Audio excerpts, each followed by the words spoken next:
Good morning. We've made it to Friday. It's January 17th. Here's what we're working on. The final suspect involved in a murder in Port Colborne last summer has now been arrested. If you choose me. After months of speculation, former Bank of Canada Governor Mark Carney announces his bid to run for the Liberal leadership race. And the legal battles between the stars of the film It Ends With Us is heating up again.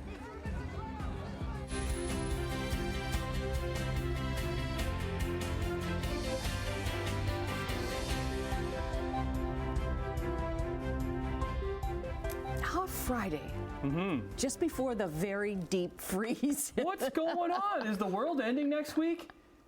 Everybody's talking about the world ending because it's going to be cold. It's not. It's going to be cold. It's January. It's January. Come on.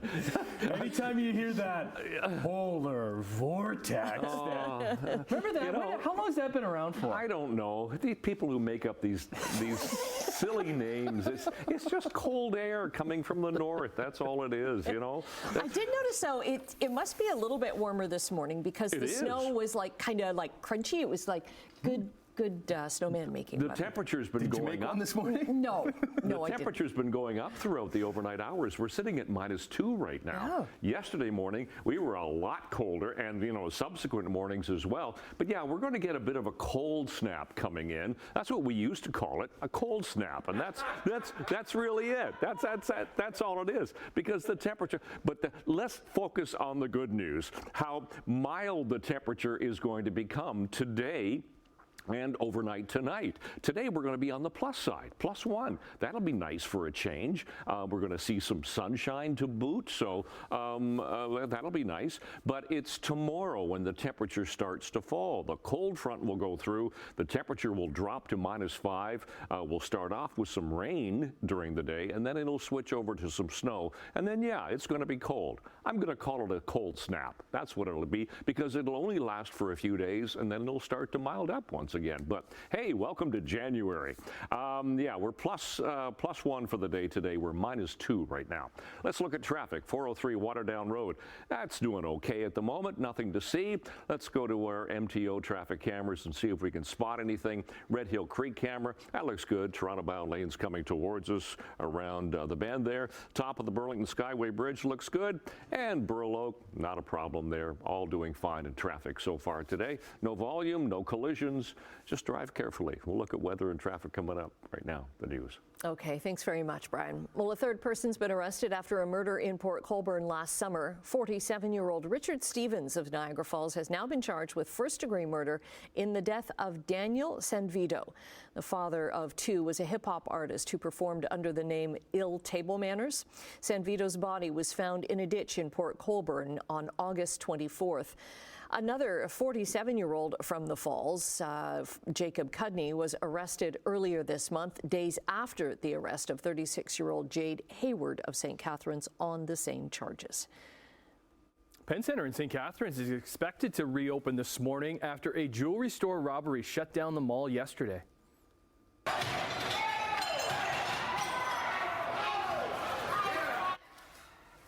Five masked robbers smashed the display cases at Griffin Jewelry and Design. Several people in the mall ran after them, throwing chairs and chasing them. Niagara Police says one person was taken to hospital after running into a pillar, trying to stop a suspect from getting away.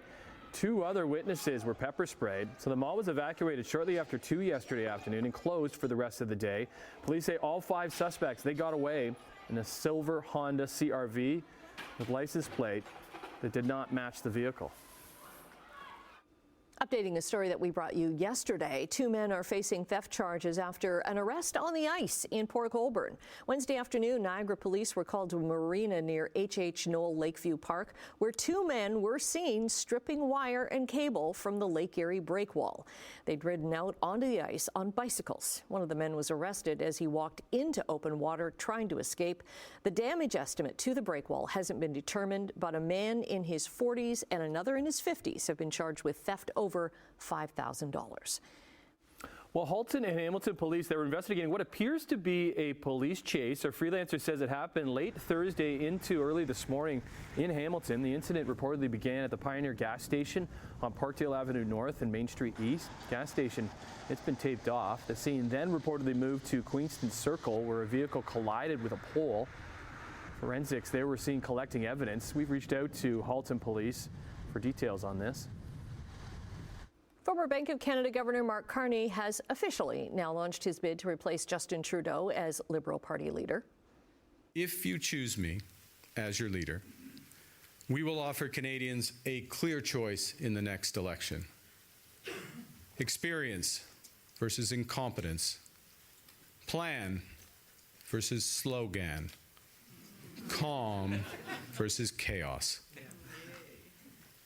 We have to give Canadians that choice because, let's face it, even if Donald Trump and the threat he brings didn't exist, we'd still have big problems. Now, when he was asked about the carbon price, Carney says it should be replaced with a policy, quote, at least if not more effective in fighting climate change. Former Finance Minister Chrystia Freeland and Liberal House Leader Karina Gould are expected to announce their leadership bids very soon. Now, federal Conservative leader Pierre Poilievre used a campaign-style rally to attack Carney and Freeland and announce his own election promise. Under a Pierre Poilievre-led government, I will axe the Liberal jobs tax and reverse the capital gains hike that Chrystia Freeland announced last spring. We will bring down taxes. In fact, I will bring in, it's going to be called the Bring It Home tax cut. It will reduce taxes on work, investment, making stuff, building homes, and energy so that we can bring home more powerful paychecks and production to Canada. Poilievre says he would reverse the Trudeau government's planned changes to capital gains taxes, a Liberal plan that would increase how much tax is paid on capital gains. Parliament was prorogued before that capital gains tax legislation was passed. The Canada Revenue Agency has said it will enforce the changes for now. And Prime Minister Justin Trudeau is defending the carbon tax as a way of fighting climate change. We only have to look at the wildfires in California, at the increasing cost of climate change, about the fact that so much of the world is understanding the advantages and the economic growth that comes from decarbonization to realize we need to continue to fight climate change as a way of creating jobs and prosperity for people right across the country and indeed around the world. That's why we move forward with a price on pollution that both reduces our emissions and puts more money in the pockets of 8 out of 10 Canadians. Asked why he was making a campaign-style stop in Windsor, even though he's not running in the next election, Trudeau says it was to reassure workers and students that the federal government will keep fighting Donald Trump's tariff threat. Let's get into Sportsline. It's Hockey Day in Canada tomorrow with all 7 Canadian teams in action. And last night, I guess it was a warm-up because they too were all on the ice as the Maple Leafs welcomed their former bench boss Sheldon Keefe into town with his Devils and mounted a comeback to force overtime. Matthews steps off, on comes Nylander. There it is. Pass to Nylander. Nylander coming right here, scores! Nylander! Overtime winner! Yeah, Willie Nylander would help snap the Buds' 3-game losing streak by scoring the winner on a setup from Mitch Marner. Sent him in all alone and snapped it past Jacob Markstrom for the 4-3 win. It was Willie's second of the night as the Big Three had 7 points combined. As Austin Matthews, he would also score twice to beat their former coach. Leafs move 3 points ahead of Florida for top spot in the Atlantic as they travel to Montreal and face the red-hot Canadiens tomorrow. Well, they're actually going to be doing it without one of their big four, though. John Tavares could be out for the next little while. The club placed him on injured reserve with a lower body injury after hurting himself in practice back on Wednesday. This is just during a drill with his teammate Chris Tanev. Tavares is having a wonderful season with 20 goals and 42 points in 44 games. What a fantastic defensive play by Rasmus. 2-on-1 with Ovechkin. Ovechkin fires. He scores! We saw overtime and some history in Ottawa, too, as Alex Ovechkin would score the only goal in free hockey, and it was significant in a few ways. First, it was his 874th, putting him 21 tallies behind the Great One's record for goals. But by beating Sens goalie Levi Merilainen, it was his 179th different goalie that he scored on, passing Jaromir Jagr for the most in NHL history. They got a stat for everything. The Thunder lead the NBA in steals and opponents' turnovers as SGA drives and lays it in. Just running out of superlatives to describe Hamilton Shea Gilgeous-Alexander. He was the player of the month in the NBA in November and in December. He's going for January too, as his Thunder hosted the top team in the league in Cleveland. Remember, they lost to them last week. Well, XGA said that's not going to happen this time. He was dominant. He dropped 40 points. He only played 3 quarters. That's because OKC was so far ahead in the fourth quarter, they didn't need to play him. Thunder topped the league-leading Cavs and will actually tie them for the best record, 34-6 with a 134-114 win. All right, down under just a short time ago. The final Canadian fell at the first tennis major of the year. Laval's Leylah Fernandez grew to drop her third-round match to third-ranked American Coco Gauff in straight sets, meaning all 5 Canadian single players, they're now out of the Aussie Open. Ottawa's Gabriela Dabrowski and her doubles partner, they are off to the third round after a win this morning. And let's finish with the Tiger Cats, as they used Hamilton's Playhouse Theatre to help them release their 2025 schedule that includes 9 home games at the stadium that, actually, we don't know what the name's going to be of that stadium down there. Do not call it the Donut Box. Do not. It kicks off June 14th against Saskatchewan. That's a Saturday. Other highlights include the Labor Day Classic, obviously against the Argos on Labor Day afternoon, and then they wrap up the season October the 24th against the Red Blacks. All their games, the latest start time is 7:30, even for the games that are out west. Things all kick off against Calgary on June 7th. Hey, it's Friday, 6:11 is the time, 17th of January. Let's start with traffic and we'll get into the forecast here for the day. Traffic's doing fine. I've got nothing to show you. The 403 is moving nicely all the way through Hamilton, no problems there. Let's go to some MTO traffic cameras. QEW east of Lake in St. Catharines looks good. So does Grays Road, Stony Creek, south of 2, so you're coming off the Skyway Bridge, heading toward North Shore Boulevard and Fairview Street, all doing fine. The Ford plant, look at some greasy roads, as you can see, the shine on the highways. We're getting some light snow flurry activity at the moment, and pretty much the same thing here at Etobicoke Creek. To our temperature that we have at the moment. Updated this hour, we're still sitting at -2. The winds, they're fairly light, but notice they're from the west-southwest. That's pulling in some milder temperatures. We still have a wind chill of -5. So it's a chilly start to the day, and we do have that light snow flurry activity. So for school today, we are looking for some sunshine, a mix of sun and clouds, and we're going to hit the plus side for the day today. +1. We will get some flurries, like we're getting some flurries this morning. We have a warm front approaching. That southerly push of air is going to last today, tonight, tomorrow, though, with the approaching cold front. We're going to get some precipitation, and then the temperature's going to fall. And they're really going to fall significantly as we head through the next number of days with a more northwesterly wind. So today, temperatures, look at 3 degrees for Niagara, +1 to 2 for the rest of the Horseshoe, a little chillier away from the lake. But yeah, a little flurry activity this morning, and then some sunshine. Temperatures actually continue to go up overnight. Well, they'll stay at 3 for Niagara, but 1, 2, and 3 for the rest of the Horseshoe. Just some cloud cover starting to push in, some areas getting some flurries. And then tomorrow, with the cold front, temperatures go down. -2 for St. Catharines and Niagara Falls later in the day. -4, 5, and 6 is where we will go as the day progresses, as that wind shifts around to the northwest and pulls in some chillier temperatures. We could get, as the temperature falls, that rain will cycle over into some snow flurries. We could get a couple of centimeters of snow by the time the day ends. But let's think about Friday. The temperature right now, -2. It is cloudy. We do have some light snow. Be careful on the roads. We'll look long range for how cold it is going to get next week. We'll check that coming up. Annette, Tim. Okay, looking shorter range, like in the next couple of minutes, we are going to say good morning to Emily Vukovic with a preview of what's to come in Chit Chat. And today could be TikTok's last chance to avoid a ban in the United States. It will impact Canadian users.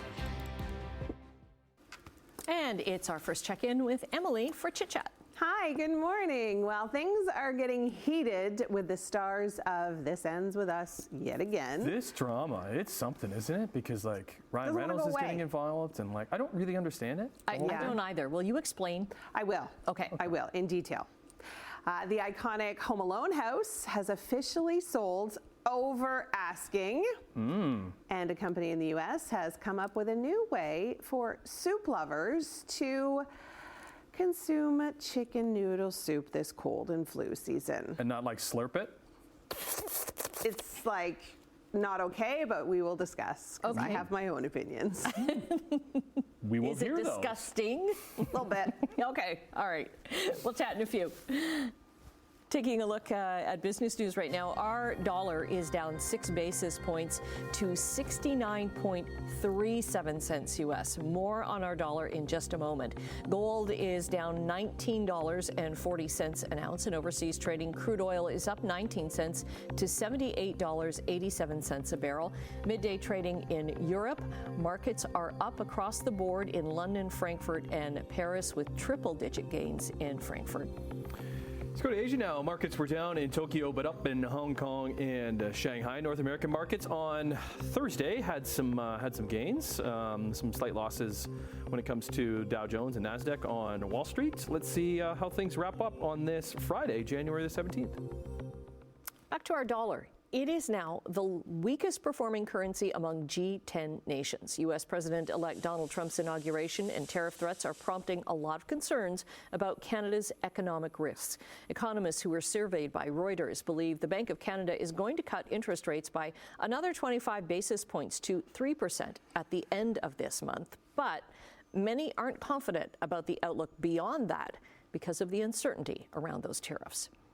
U.S. Supreme Court could issue an opinion this morning on the TikTok ban that is set for Sunday. And that's probably the social media platform's last hope of remaining in U.S. app stores. Now, President Joe Biden won't enforce a ban on social media on the TikTok app, but it is expected to take effect the day before he leaves office, leaving TikTok's fate in the hands of President-elect Donald Trump. Trump says he wants to review the ban. That doesn't mean he can unilaterally override the law that Congress passed. Now, a tech analyst tells us anything can happen to TikTok. We're not going to wake up on Sunday and suddenly TikTok is going to be totally dark in the U.S. It will be more of a gradual fade if it comes to that. It will likely be removed from the Google and Apple app stores, so you won't be able to download it if you don't already have it on your phone. But if you have it on your phone already, the app should continue to work, but it will degrade over time. It won't receive updates. Servers might not be available. They might have to switch to servers in other countries, which will further degrade performance. You may not be able to see all the videos that you want to see, especially if they're sourced in the U.S. And so think slow fade instead of big bang, and that's likely what we're going to see on Sunday. So if the U.S. government does go ahead with the ban, it will affect Canadians indirectly. Users will notice fewer followers and then less engagement. Meantime, TikTok CEO will reportedly attend Trump's inauguration, which comes up on Monday. Apple is temporarily pulling its latest artificial intelligence feature. The feature summarizes news notification, but it has repeatedly sent misleading or false headline summaries to users. The issue sparked a lot of criticism from at least one news organization and press freedom groups.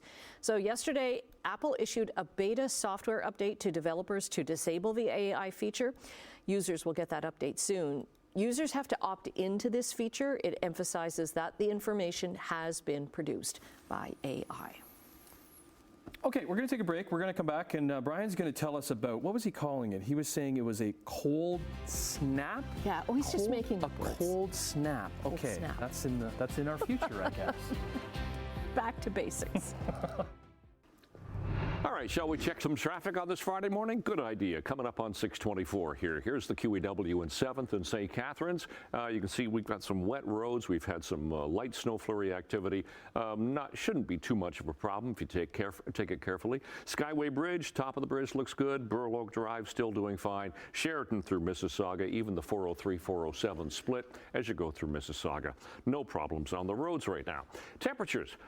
they're a lot milder than they have been for the past few mornings, and the temperature has been rising throughout the overnight. So we're now sitting at -2 in Hamilton, wind chill about -5, -2 Grimsby and Mississauga, 0 for Toronto.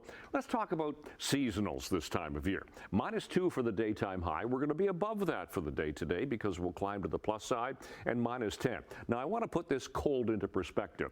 Here's the record overnight, or record low for the day. -26.1 back in 1965. Yesterday's record was -30. So when you talk about -17, which is what we're going to get into for overnight lows, well, you know, it's not really as bad as it has been. So -2 for the first bell today with some sun, maybe some flurries, and +1 after school. Here's a look at how mild it's going to be. +1 today, as I said. +2 overnight tonight, so temperatures go up, and that's how we'll start the day tomorrow at +2, and then the temperature goes down as the winds shift around, pull in some colder air. We'll get some rain in the morning, and then maybe a couple of centimeters of snow later in the day. And yes, it does get a lot colder. -8 for Sunday with some sun, -11, 12, and then -11. Those are the daytime highs for Monday, Tuesday, and Wednesday. And then, once again, the temperature starts to come up again. So it's up and down and up and down, and that's the way January is with the cold weather. Let's look at your forecast. Annette, Tim. Okay, this is such a cool story. So a player from Canada's under-18 women's hockey team is back home in St. Catharines after winning gold in Finland. It was super cool. Just getting to travel with Team Canada to Finland was super cool, and obviously we got the job done, so that made it even better. That's Callie Tiller. She tried to slip back into her regular routine at Holy Cross Secondary in St. Catharines as though nothing had happened.